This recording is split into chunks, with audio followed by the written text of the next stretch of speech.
I believe in God, the Father Almighty, creator of heaven and earth.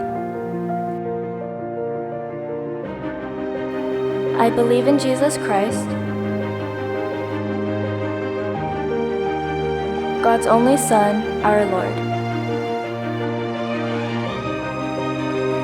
who was conceived by the Holy Spirit,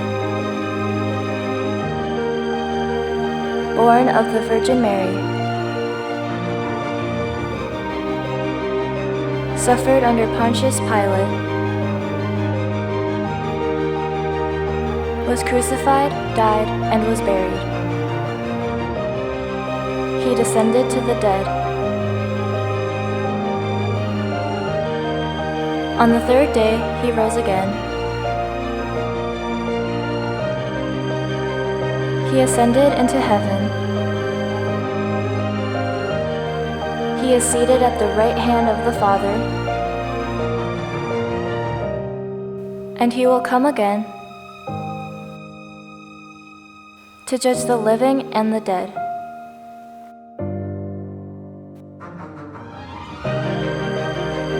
I believe in the Holy Spirit, the Holy Catholic Church,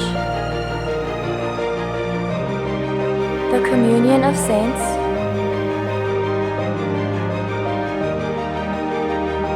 the forgiveness of sins, the resurrection of the body, and the life everlasting.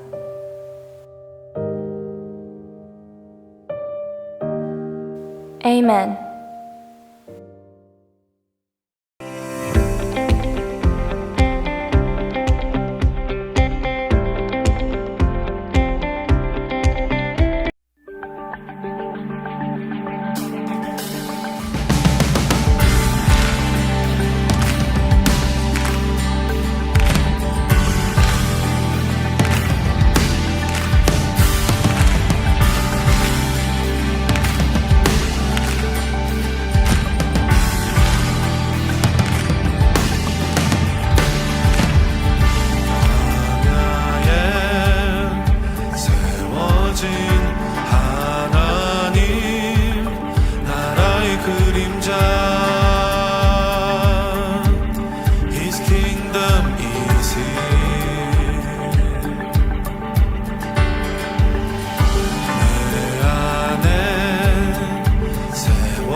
감사하신 주님, 오늘도 저희를 예배로 인도해 주심을 감사드립니다. 이제 며칠 후면 우리 친구들이 다시 학교로 돌아갑니다. 오랜 시간 동안 학교와 친구들과 멀어져 있어서 처음에는 좀 힘들겠지만 주님께서 함께 하셔서 몸과 마음 건강하게 학교 생활 잘 적응할 수 있도록 도와주실 줄로 믿습니다. 그리고 친구들과 함께 모여서 예배할 수 있도록 주님께서 시간, 마음, 장소도 허락해 주실 줄로 믿습니다. 오늘도 예배 처음부터 마치는 시간까지 저희와 함께 해 주실 줄로 믿사오며 이 모든 말씀 예수님의 이름으로 기도드렸습니다. 아멘.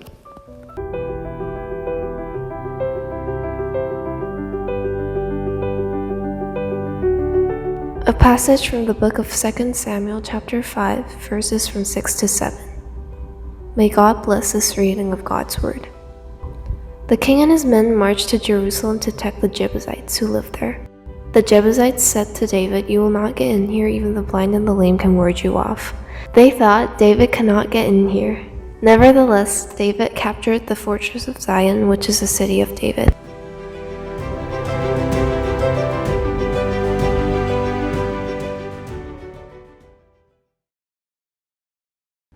지난주에 말씀드렸던 것처럼 다윗은 30세에 유다의 왕이 됩니다. 그 후 7년 반이라는 시간 동안 사울 가문을 따르는 나머지 11지파와 전쟁을 치른 이후에 사무엘하 5장에 이르게 되면 37살에 이르러서 온 이스라엘의 왕이 되죠. 사무엘하 5장부터는 다윗이 그렇게 온 이스라엘의 왕이 된 이후에 이루었던 여러 가지 업적들을 하나하나씩 전해주고 있는데요.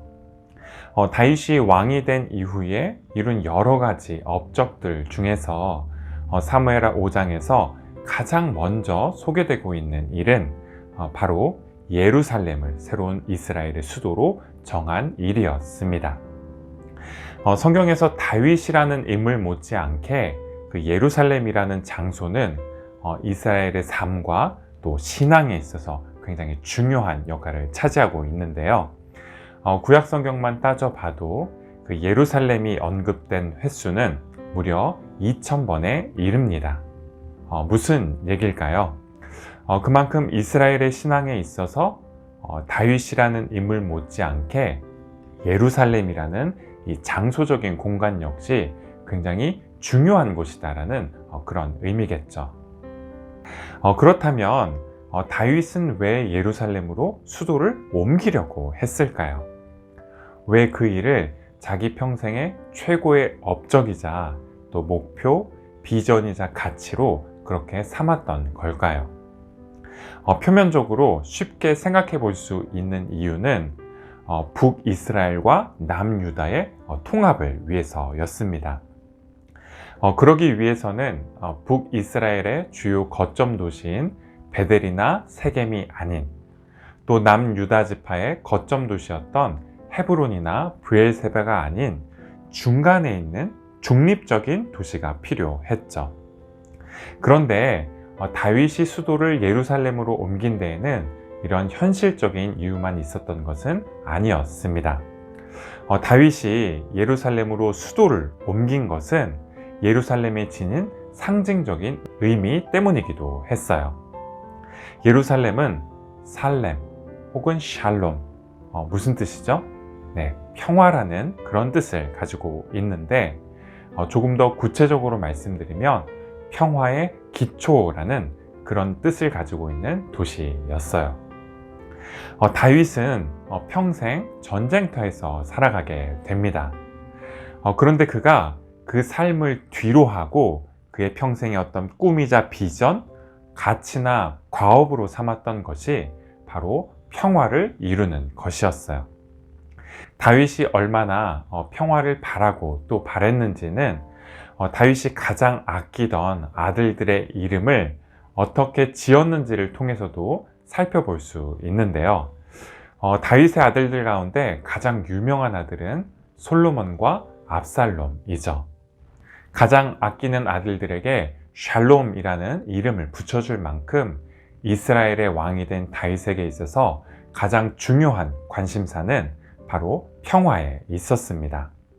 그리고 그 평화가 평화의 기초라는 이름을 가진 예루살렘으로 수도를 이전하는 것으로 구체적으로 표현되고 또 이루어졌죠.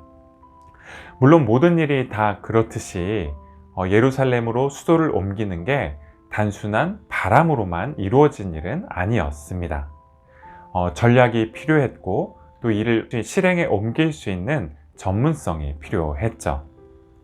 당시 예루살렘은 여부스 사람들이 점령하고 있었는데 천의 요새로서 공략하기가 굉장히 어려운 그런 성읍이었습니다. 그래서 전략적으로 접근해야 될 필요가 있었는데요. 당시 다윗은 특별히 수로를 이용했어요. 다윗은 이 수로를 통해 병사들을 몰래 예루살렘 성 안으로 이렇게 진입시킬 수 있었고, 기습 공격으로 여부스 족속과의 전쟁을 승리로 이끌 수 있었습니다. 하지만 전략과 전문성만으로 다윗이 예루살렘을 수도로 품게 되었던 것은 아니었습니다. 다윗을 예루살렘으로 이끌었던 건 조금 더 근본적으로 평화를 향한 다윗의 열망이었기 때문이죠. 평화는 다윗이 해야 하는 여러 가지 일들 가운데 하나가 아니라 가장 중요한 일이었어요. 다윗이 남긴 모든 업적이 바로 평화를 향해 있었죠. 그래서 다윗은 비록 예루살렘으로 수도를 옮기기 위해서 여부스 족속과 전쟁을 치러야 했지만 그 가운데서도 불완전하게나마 평화를 이루기 위해 부단히 노력하게 됩니다. 여부스 왕족의 후손인 그 사독을 중용해서 제사장으로 삼았고, 또 여부스족의 장수였던 우리아를 자신의 군대의 장교로 임명하기도 했죠. 또 여부스족의 마지막 왕이었던 아리우나의 재산권을 인정해서 사무엘하 24장 말씀에서 볼 수 있는 것처럼 아리우나에게 속한 타작마당을 돈을 주고 사서 그곳에서 화목제라고 불리는 평화의 제사를 드리기도 했습니다. 월터 휘트만의 To Working Men, 노동자들에게 라는 제목을 가진 서사시 또한 우리가 하는 일이 늘 불완전하기 마련이지만 그게 의미 없는 일이 되지 않으려면 그 일이 한 사람이 지닌 바램과 열망, 또 지향과 가치로부터 나와야 한다는 점을 잘 말해주고 있는데요. 그 가운데 이런 구절이 있습니다.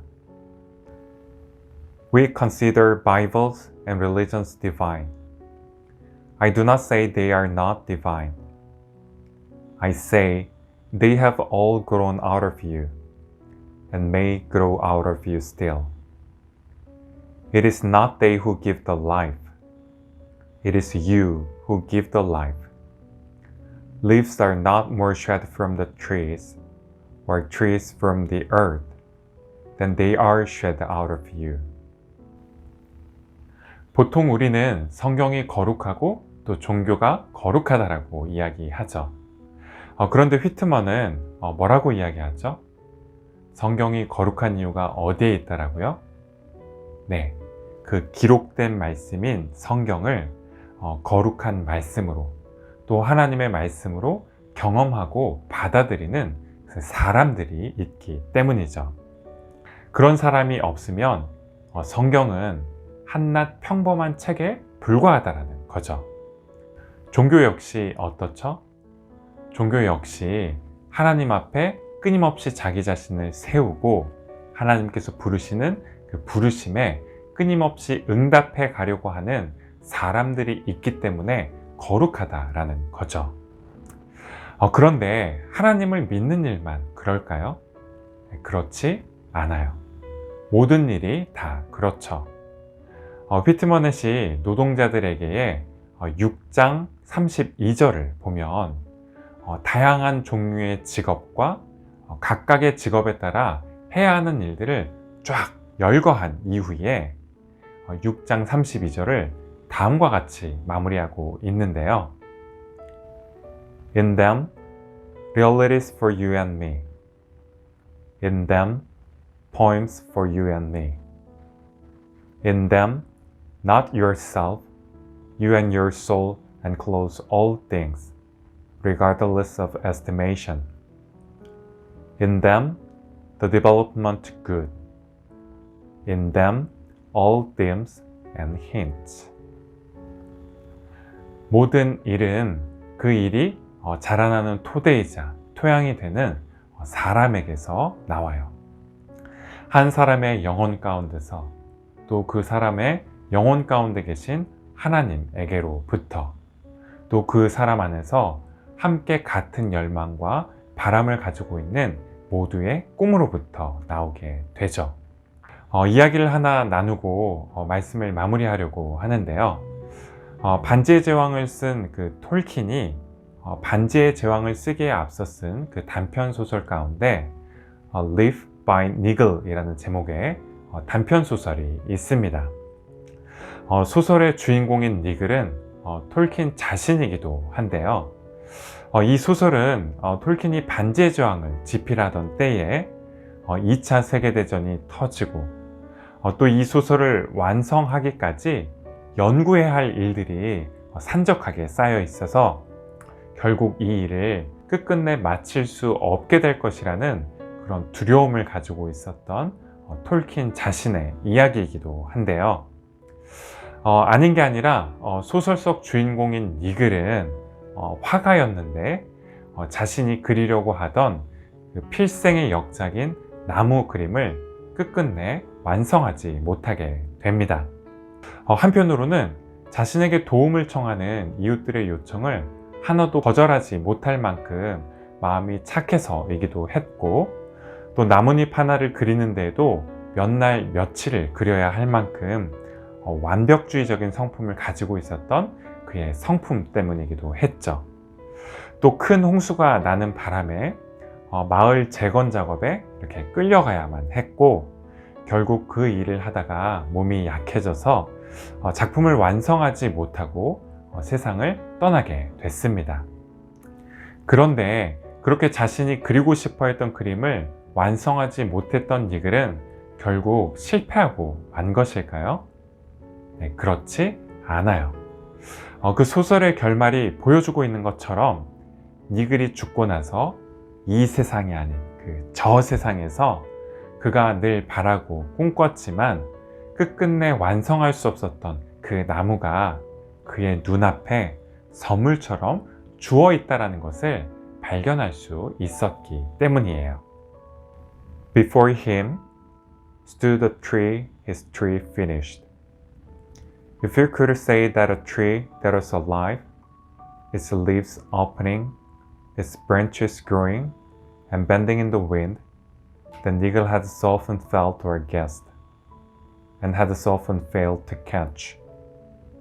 He gazed at the tree, and slowly he lifted its arms and opened them wide.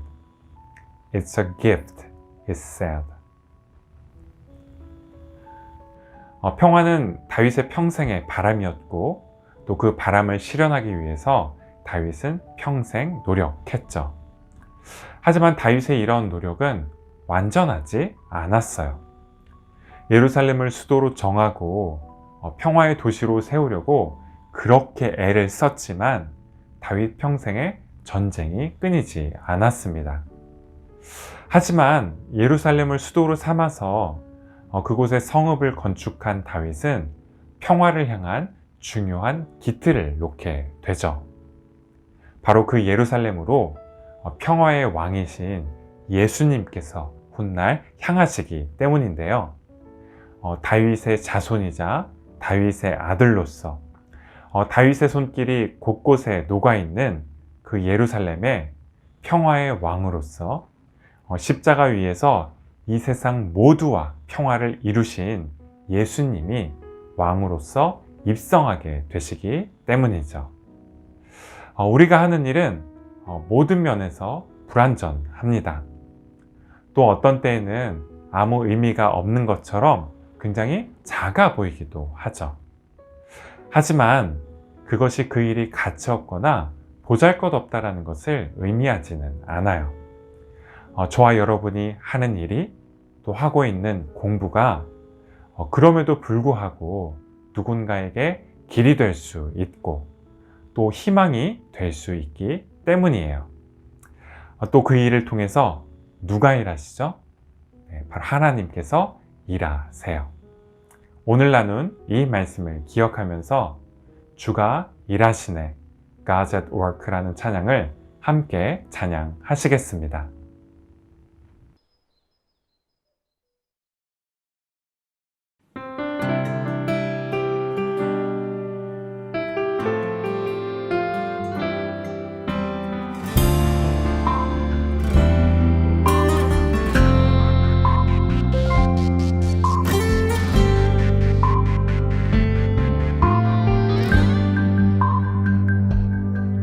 When the day draws to an end and I'm walking on dry land, that's the time God is in control.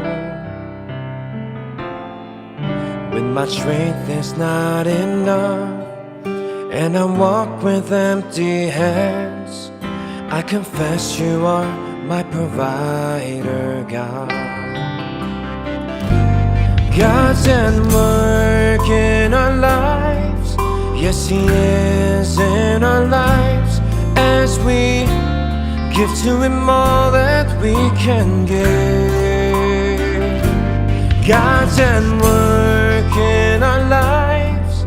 Yes, He is in our lives as we trust and walk in Him alone.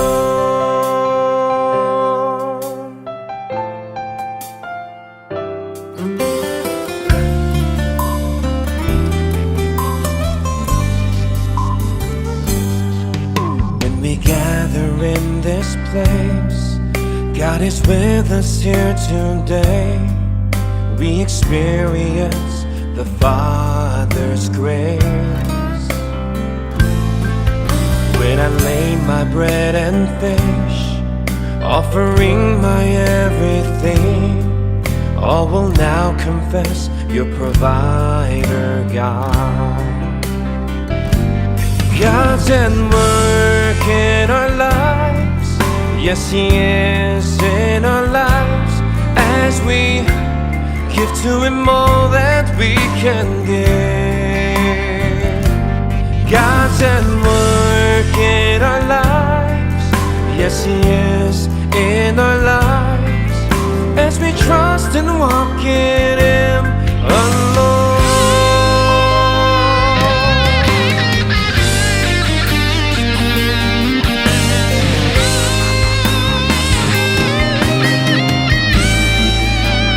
God's at work in our lives.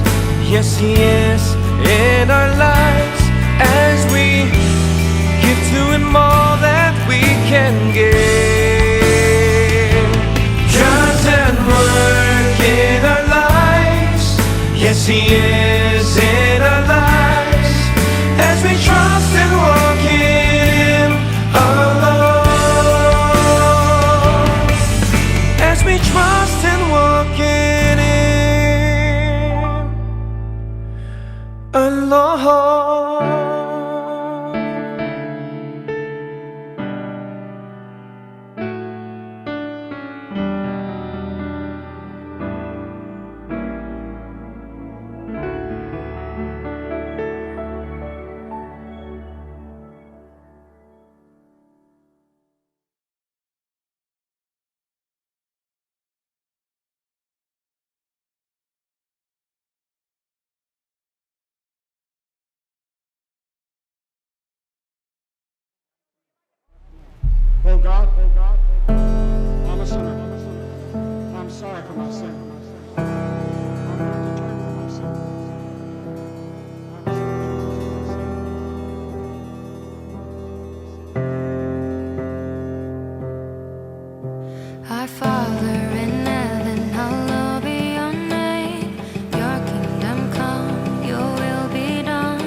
광고 시간입니다. 새학년이 시작되었습니다. 이번 주 중고등부에 올라온 권도연, 서수연, 신예원, 이지음, 정정환 친구를 환영합니다. 그동안 K1반을 맡아주셨던 김유진 선생님의 귀한 섬김에 감사드립니다. 교회에서 반갑게 다시 만나뵐 날을 기다리고 또 기대하겠습니다. 다음 주부터 7, 8월 동안 쉬었던 분반 모임을 다시 시작하게 되는데요. 기대해 주시고 선생님들을 통해서 안내받으실 수 있도록 그렇게 하겠습니다. 그럼 방학 마지막 주도 건강히 잘 지내시고요. 다음 주 다시 만날 때까지 안녕!